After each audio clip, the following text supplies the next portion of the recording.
Cabildeo presenta Informe Especial con Amalia Pando.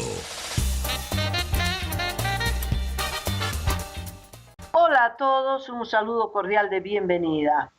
Hoy este espacio será entregado a Alejandro Almaraz, quien hasta hace poco estuvo en huelga de hambre. Alejandro Almaraz que sostiene una posición política que yo no comparto. En anteriores programas de este espacio Informe Especial, yo he tomado la palabra para expresar mi posición, que es crítica a la que sostiene Alejandro Almaraz. Hoy hace uso del derecho a réplica y por lo tanto le voy a ceder este espacio para que rebata los criterios que yo he vertido. El debate gira en torno a un solo punto que me parece muy importante y tiene que ver con participar o no participar en las elecciones generales que se avecinan, previstas para el 27 de octubre próximo. No le estoy hablando de las primarias, sino de las elecciones generales. Alejandro Almaraz dice que si se mantienen las condiciones antidemocráticas, como un tribunal electoral al servicio del gobierno, la presunción de la inevitabilidad de un monstruoso fraude electoral, la utilización por parte de Evo Morales de todos los recursos estatales que estén a su alcance, pero sobre todo la habilitación de esta ilegítima candidatura que viola la Constitución. Bajo esas condiciones, Almaraz dice, no hay que presentarse a las elecciones, y yo digo que sí, que hay que presentarse a las elecciones, porque el pueblo irá a las elecciones y en las urnas tiene que tener una opción. Y por otra parte, creo que la movilización y la organización del pueblo boliviano y un voto mayoritario, contundente en contra de Evo Morales, habilitado inconstitucionalmente, precisamente por eso, puede ser de tal magnitud que no puedan ocultar el triunfo de la oposición. Es decir, pienso que en las urnas se le puede ganar no solo al binomio oficialista, sino también al fraude electoral. Bueno, la respuesta a cargo de Alejandro Almaraz. Bienvenido, Alejandro, tiene usted la palabra. Ya habiendo levantado la huelga de hambre, envío este nuevo mensaje a Amalia Pando y Cabildeo, tomando la generosa y constructiva oportunidad que nos da para continuar este diálogo, este debate sobre la situación política de nuestro país, sobre esta dramática situación de la que depende el futuro de los bolivianos. Cabe comentar que los que luchamos por la democracia, por el respeto al 21 de febrero, a la Constitución, podemos permitirnos el debate entre nosotros, además un debate profundo, como no puede hacerlo el gobierno. El gobierno no puede debatir con nosotros y mucho menos puede asumir públicamente el debate interno. Está preso de su propio autoritarismo, de su propia intolerancia. No tengo muchas cosas nuevas que decir porque ante la respuesta que hemos recibido de Amalia, los criterios que expresamos en nuestro primer mensaje siguen siendo válidos, siguen siendo pertinentes, de manera que los reiteraré rápidamente y agregaré algunas, no muchas cosas nuevas. Lo primero es insistir en que ciertamente, como bien lo dice Amalia, el paro nacional indefinido no tiene condiciones de darse exitosamente en el corto plazo, en este momento, y ese no ha sido en ningún caso nuestro planteamiento. Al contrario, esto tal vez no lo expresé con suficiente claridad en el anterior mensaje, pensamos que debe prepararse a través de una secuencia de acciones que le permitan al pueblo boliviano acumular fuerzas para que ese paro, que es evidentemente el último cartucho de nuestra lucha, por lo menos en este periodo, no se desperdicie y sea exitoso. Entonces debemos evidentemente acumular fuerzas a través de distintas acciones que hemos venido proponiendo, aunque no hemos tenido oportunidad de hacerlo en la reunión tripartita de Santa Cruz, porque el comité cívico anfitrión no nos permitió ingresar a la reunión. Pero es bueno reflexionar por qué carecemos, como lo señala Amalia Pando, de estas condiciones para el paro nacional indefinido exitoso. Y yo quiero observar que parte de esas condiciones son la voluntad política de los actores que intervienen en la conducción de la movilización democrática del pueblo boliviano. No son ajenos a esas condiciones, son parte de las condiciones los partidos políticos de oposición, los comités cívicos, el CONADE, aún otras fuerzas. Y yo considero que esa voluntad en algunos casos está flaqueando y es necesario que la voluntad de la sociedad llana, de la ciudadanía, intervenga para reponer la voluntad de lucha. No estoy de acuerdo con Amalia cuando dice que no depende de los comités cívicos, de los partidos, y supone que ellos quieren esta movilización. Para ejemplificar esto, hay sectores largamente privilegiadas a través de los distintos gobiernos que se han sucedido en nuestro país, como el latifundio cruceño, que en este gobierno, a decir de sus propios dirigentes, estoy hablando del señor Roda, dirigente de los agropecuarios, han sido mejor tratados que en cualquier otro gobierno. Y esto, además de las palabras muy reveladoras de este dirigente, tiene muchos hechos que lo demuestran. El gobierno está haciendo esfuerzos demodados para legalizar la producción transgénica, para perforar los mecanismos redistributivos de la tierra, en fin, para colmar de realizaciones a estos intereses históricamente privilegiados.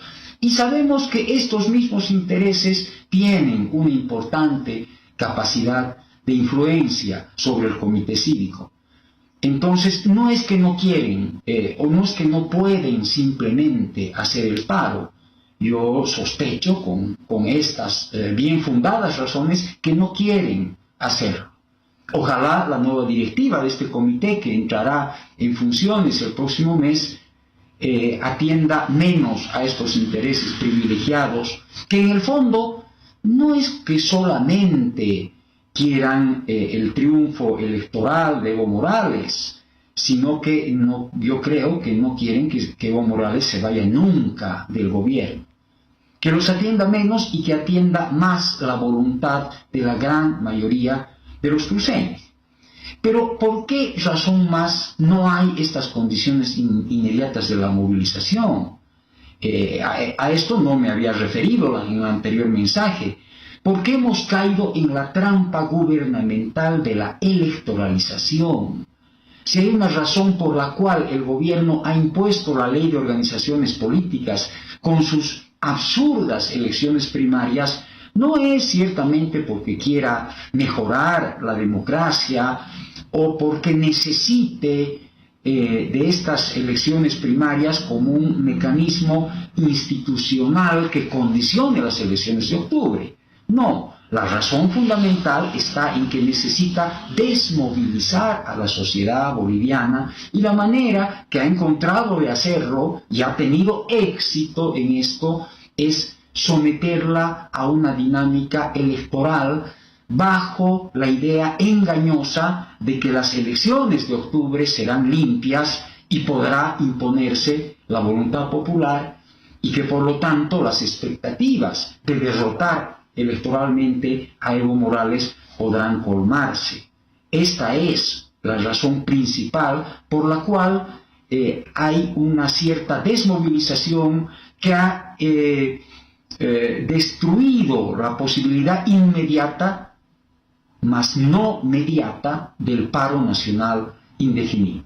Y estamos convencidos que si las fuerzas que han suscrito un documento en días pasados en Santa Cruz, estas fuerzas tripartitas que engloban a comités cívicos, CONADE y partidos políticos, son consecuentes con ese documento y asumen acciones en un sentido estratégico, como dice ese documento, estas condiciones estarán dadas. Porque contra las vacilaciones de algunos actores, contra la electoralización, la bronca de la gente, su enorme malestar contra la instalación gradual de la dictadura, se mantiene y crece.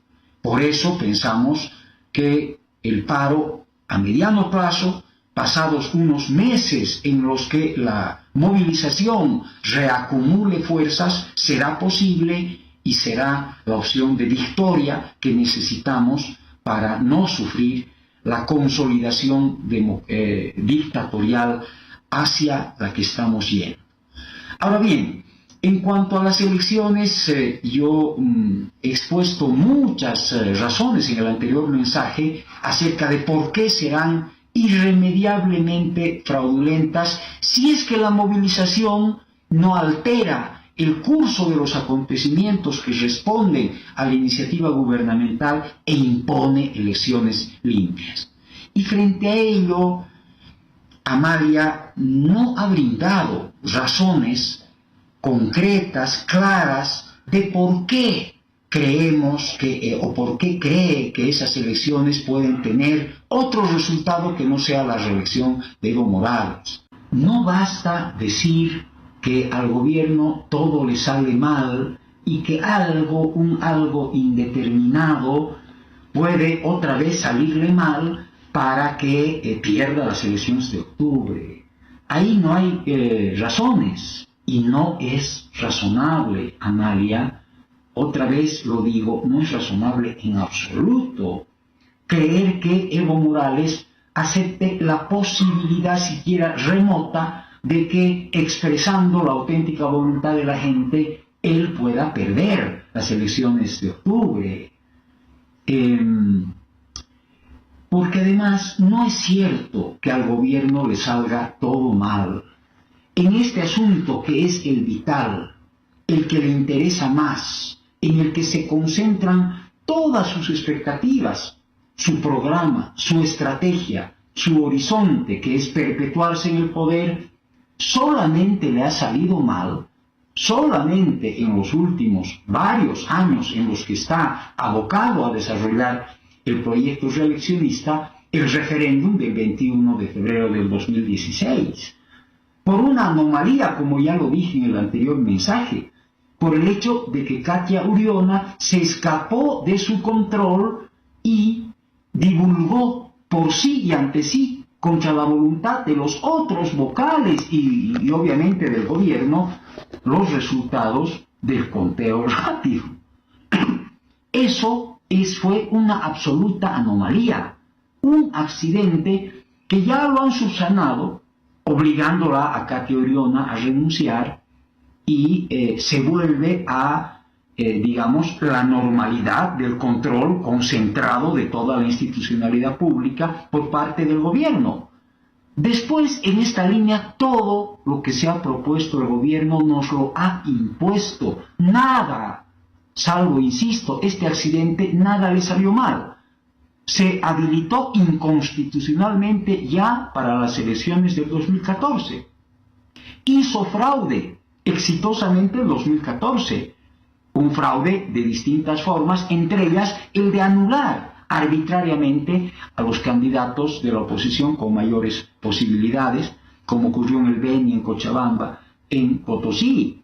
Luego sacó la sentencia del Tribunal Constitucional anulando el 21 de febrero, la impuso, luego ratificó el sentido arbitrario, inconstitucional de esa sentencia a través de la habilitación del Tribunal Supremo Electoral, luego eliminó a los vocales incómodos del Tribunal Supremo Electoral, luego hizo que resbalen por la institucionalidad boliviana las recomendaciones de la misión de la OEA que nos señalan que el sistema informático es obsoleto e inseguro, y hace pocos días se ha deshecho de lo único que evitó, a partir ciertamente de la voluntad de Katia Uriona, que el fraude se imponga el 21 de febrero, que fue el conteo rápido. Lo ha eliminado al pasarlo del CERECI a los tribunales departamentales electorales y al determinar que quienes lo hagan sean los notarios electorales, es decir, la militancia del MAS. Amalia, en este tema todo le ha salido bien al gobierno, o casi todo, y obviamente le saldrá bien la elección de octubre. No estamos en 1951, cuando se hacía el fraude manual, y habían que controlar por parte de unos y otros las mesas, y eso era lo decisivo. No, estamos ya entrando a 2019, y el fraude, como lo he dicho en el anterior mensaje, será informático. Y como lo he dicho también en el anterior mensaje, aun cuando la oposición tenga la hoy muy dudosa capacidad de demostrar contundentemente el fraude, no será escuchada. ¿A quién acudiremos? ¿Al Tribunal Constitucional? ¿Al Tribunal Electoral? ¿A la Corte Suprema? A donde acudamos, la respuesta será, como lo he dicho, que estamos siendo agentes pagados del imperialismo y la derecha. Algo más, ¿por qué la movilización no será suficiente en ese momento para revertir el fraude? En primer lugar, porque la oposición llegará dividida, llegará con la división que surja de la disputa de votos, y más importante que eso, con una serie de dirigentes e incluso líderes sociales que serán candidatos por la oposición que no habrán perdido. Perderá con absoluta seguridad Mesa, Ortiz, Cárdenas, todos los candidatos a la presidencia, pero ganarán la elección, o por lo menos el curul, ganarán el curul varios de sus candidatos. Y esos candidatos querrán ejercer el curul. Se podrá decir que mi posición es prejuiciosa, pero no si miramos la triste historia reciente de la política en nuestro país. Para ellos, cuestionar la elección fraudulenta será cuestionar sus curules, y pedir la anulación de esa elección será pedir la anulación de sus curules, y no lo harán. Nos plantearán más bien una línea institucionalista convalidatoria del fraude para continuar la lucha. En esa situación, ¿qué podríamos hacer? Otra vez lo digo, y sobre esto Amalia no me ha dado una opinión. Acudir a la comunidad internacional. Pero esa que sería tal vez la última esperanza de momento, por un momento inciertamente largo, estará, y esto sí lo he dicho y debo insistir, estará cerrada, porque la oposición habrá convalidado el fraude al participar en la elección ya cantadamente fraudulenta, ¿no? El fraude empieza, como bien lo dice Amalia, con la habilitación del binomio inconstitucional, pero se prolonga a muchos otros actos. El fraude será ya evidente mucho antes de la elección, de modo que contra el fraude estará actuando la convalidación, que significará la participación de la oposición. Y esto es muy grave, Amalia. Esto se lo tenemos que entender, es muy grave. Y yo quiero decirte que esto es lo que sepultará a Mesa. A Mesa no lo sepultará luchar consecuentemente contra el fraude, porque aunque no vaya a las elecciones de octubre, si llegamos a esa necesidad de como último recurso, que así lo estamos planteando, él podrá continuar liderizando la lucha democrática como esperamos que comience a hacerlo, que Mesa no solamente pida votos, sino ejerza liderazgo político en una lucha que está en las calles en primer lugar, hasta llegar a una elección que sea limpia y que indudablemente ganará si cuenta con el antecedente de este liderazgo. Pero si no lo hace y va a convalidar el fraude, esa sí será una terrible sepultura. En ese caso, en vez de pasar a la historia como el hombre que le devolvió la democracia a Bolivia, papel muy honroso que la historia estaba poniendo en sus manos, pasará como el colaborador de Evo, como quien colaboró a Evo Morales no solamente en el desastre de La Haya, cosa que Mesa puede alegar que hizo de buena fe, conociendo de historia pero no de derecho internacional, pero que ya no encontrará justificaciones para esta convalidación que le dará a la dictadura la participación en una elección que será fraudulenta. Amalia, no hay ni la más remota posibilidad de que esa elección no sea fraudulenta. Yo te ruego y les ruego con todo mi sentimiento, con angustia, a todos los bolivianos que tienen esta ilusión de la elección limpia, de la elección de la que se pueda ganar en octubre en estas condiciones, que piensen qué puede fallarle a Evo Morales. ¿Qué puede hacer que el fraude afloje? ¿Qué puede ocurrir? Que de repente les venga un derrame mental a los empleados que operativizarán el fraude informático, que Evo Morales, con lo que ya nos ha mostrado de amoralidad y de profunda resistencia a la voluntad de su pueblo, sufra un rapto de honradez, que se vuelva loco, que enloquezcan masivamente los asesores cubanos que están aplicando en este país el mismo libreto infame de Venezuela y de Nicaragua. ¿Qué puede ocurrir? Absolutamente nada. Y no podemos seguir en esta ilusión que nos está conduciendo a la derrota. Para ir terminando, lo nuestro no es derrotismo, Amalia. Nosotros creemos en algo que, a diferencia del fraude de octubre, tiene razones en la realidad para ofrecernos esperanza, que es la movilización de la gente.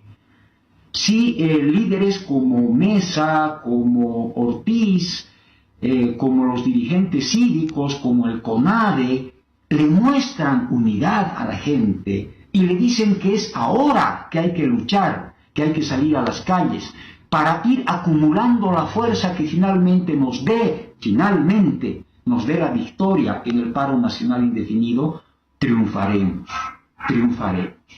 Tú tienes dudas sobre esto y en cambio tienes fe en algo que no podemos esperar razonablemente, y es que las elecciones de octubre den un resultado adverso a Evo Morales en estas condiciones de fraude sólidamente establecido ya a través de los actos que he mencionado. Y una vez más, las comparaciones con los otros países que sufren la desgracia de las dictaduras del patrocinio cubano. La sangre. Tú mencionas muy bien que todavía no hemos sufrido el ahogamiento en sangre, pero podemos sufrirlo precisamente a partir de octubre, porque a partir de octubre el gobierno de Evo Morales no tendrá ya necesidad de proteger una imagen democrática o incluso unos votos, ¿no?, en supuesta disputa. Ya estará reelegido, y es también razonable prever que la represión se intensifique y comience a correr nuestra sangre, la sangre de los bolivianos, más de lo que ya ha corrido con los asesinatos políticos cometidos por este gobierno. Entonces tendremos ese otro elemento en contra de la posible movilización, es decir, una ciudadanía en alguna medida debilitada por divisiones electorales, por la convocatoria de quienes ganen curules en la oposición, tendrá que enfrentar una represión dura. Entonces, lo que ha ocurrido ya en Nicaragua y Venezuela podrá ocurrir desde octubre también en nuestro país. Y una vez más, para terminar, si hoy casi todo el mundo desconoce la reelección de Maduro, es porque la oposición no fue en mayo. Tuvo la coherencia de denunciar el carácter ilegítimo y fraudulento de esa elección de mayo y de la elección a la constituyente venezolana, para que esa coherencia sea recogida por los organismos internacionales y ahora Maduro esté absolutamente aislado. Eso no lograremos si vamos a la elección de octubre.